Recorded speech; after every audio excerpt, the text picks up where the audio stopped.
আসসালামু আলাইকুম। ওয়েলকাম জানাচ্ছি রেসিপিস বাই আরাবিস মম চ্যানেলে আরেকটা নতুন রেসিপি দেখার জন্য। আপনাদেরকে সরিষার শাক দিয়ে মজার একটা ভর্তা করে দেখাবো।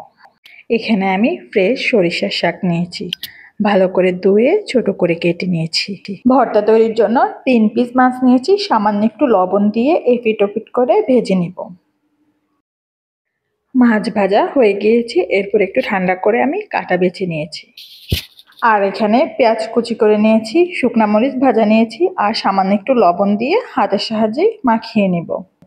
এই ভর্তাটা গরম ভাতের সাথে অসম্ভব মজা লাগে, আপনারাও বাসায় ট্রাই করে দেখতে পারেন।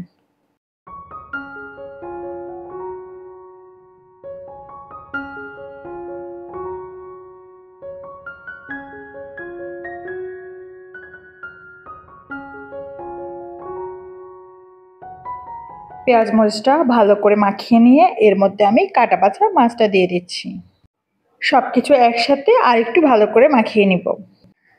আপনারা অনেকেই ভিডিও দেখেন, কেন জানি না লাইক দিতে ভুলে যান। মনে করে একটা লাইক দিয়ে দিবেন, আর এই ধরনের রেসিপি দেখতে চাইলে আমার চ্যানেলটা সাবস্ক্রাইব করে আমার পাশে থাকতে পারেন।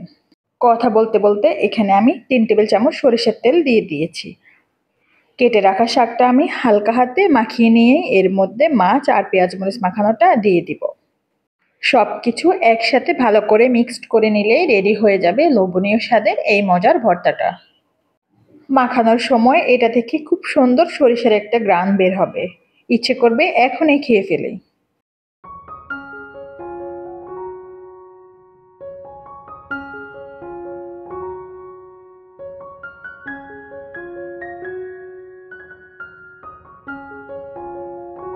আজকের মতো এখানেই বিদায় নিয়ে নিচ্ছি। ভালো থাকবেন সবাই। আসসালামু আলাইকুম। আল্লাহ হাফেজ।